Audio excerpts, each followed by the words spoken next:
Welcome back, everyone. It is time for another segment of What the Hollywood. And let me just tell you, Drew Barrymore is having a very What the Hollywood moment. All right, so I always thought of Drew Barrymore, in recent years at least, as, non-controversial, definitely not a diva.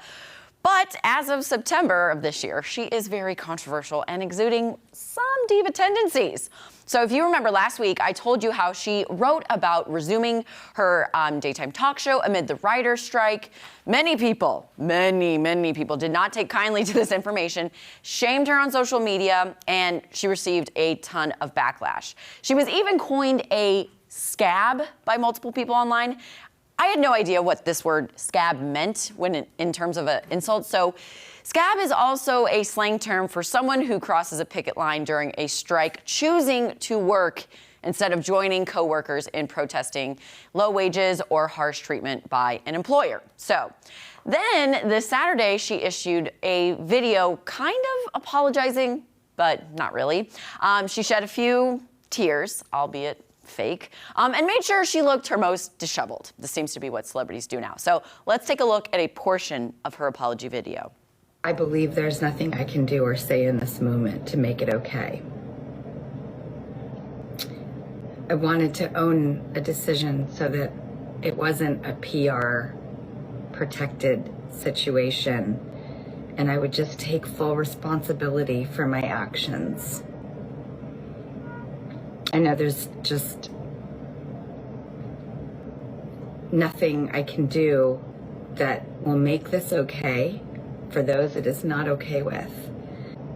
I deeply apologize to writers. I deeply apologize to unions. I deeply apologize.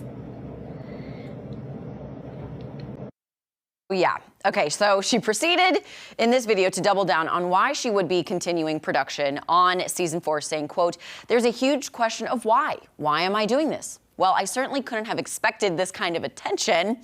We aren't going to break rules, and we are going to be in compliance. I wanted to do this because, as I said, this is bigger than me, and there are other people's jobs on the line." Well, wanted you know, less than 48 hours later, she took to Instagram to announce she would no longer be moving ahead with season 4 of her talk show. She posted yet another message to her Instagram, and it reads, quote, "I have listened to everyone, and I am making the decision to pause the show's premiere until the strike is over. I have no words to express my deepest apologies to anyone I have hurt, and of course, to our incredible team who works on the show and has made it what it is today. We really tried to find our way forward, and I truly hope for a solution for the entire industry very soon." So, with that being said, America's sweetheart Drew Barrymore is not so much the America's sweetheart anymore. It's very interesting how she flip-flopped from May to now. She refused to do the MTV Movie Awards back in May to stand in solidarity. Then all of a sudden she's like, no way, we're gonna come back because it's really important, and we started during a pandemic and we bring light and happiness. And then doubled down again to apologize, but say we're still not gonna stop, and then she's stopping. It's a whole mess. Okay, so many thoughts. First up, yes. I cannot, to me, the Drew Barrymore show is unwatchable. Yes. Like, I don't even enjoy the show. She doesn't need Ross Matthews. Maddie and I have very strong feelings about famous people just getting a show because they're famous. Exactly. Hosting. Yes. Because you can't even host now without being already famous first. Yeah. Second of all, the strike has lasted way longer than they anticipated. So she quit that in solidarity, but guess what? There's lots of people not in that union that still need to work, that are out of work. So here's the thing, guys. You need to be, these leaders of the union need to be meeting every single day. It cannot be a once a week, once a month. I don't know how often they're negotiating. Get in there and end it. And by the way, with the strike, not everybody gets what they want. Life is not fair. This side is not going to get everything they want, and this side's not. That's why you have to compromise, meet in the middle, and get a new contract. Everybody wants this strike over. It's lasted way too long. Way too long. And I get it, yes. That's my 2 cents. Maybe she wanted to start the show again to give the people that are not part of the union their jobs back. I get that. It's very noble, but you also have to think about the people that have contributed so much to your show that are part of the union. So. But again, did everybody think now with the Screen Actors Guild and the writers? I know. It's like you guys have got to meet somewhere in the middle. Yeah. Nobody's gonna be happy. Yeah. Not everybody's gonna be happy. Exactly. But you got to get something done. Something needs to be done. Yeah. Yeah. We could go on for days, Jeremy, I know.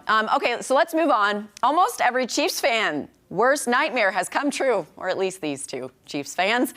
Travis Kelce and Taylor Swift, hot button topic right now. Their rumored romance has now infiltrated the NFL officially. So as we mentioned last week, Travis Kelce and Taylor Swift are reportedly quietly hanging out after the Chiefs star attempted to give his phone number to Swift in the form of a friendship bracelet at her Eras tour in Kansas City. Regardless, he was unable to give her the digits, but it seems he didn't need the bracelet to get into her good graces. On Sunday, the Chiefs took on the Jaguars and won 17-9.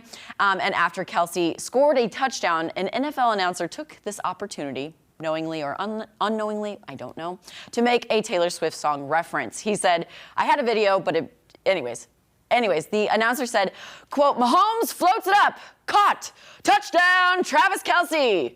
Kelce finds a blank space for the score. Now, if you didn't know, Swift has a wildly popular song titled Blank Space. Coincidence? I don't think so. But I will say, I'm still not on board with this rumored romance. There's just no way in my eyes that this could work because they're traveling a ton. She is on a worldwide tour, and the season just started. And if we know anything from the home opener, without Kelce on the field, the Chiefs lost. So we don't need him all wrapped up in Taylor Swift drama or getting a broken heart. That's all I'm saying. And that is my soapbox. I will step off. Okay. Thank you. Yeah, I really don't care anymore. Well, you mentioned like maybe. If they're happy, will it last? No. Come on. No. It's not gonna last. It's not gonna last. Yeah. And by the way, were they silent? You said they were quietly hanging. Quietly. Were they also quietly walking in the? They were silent walking. While quietly hanging out. While quietly hanging. And yes. then Tom Schmidt, I think, was there somewhere. Yeah, he was. Quietly walking behind him. Quietly in Nathaniel Green. So that is your What the Hollywood for the week.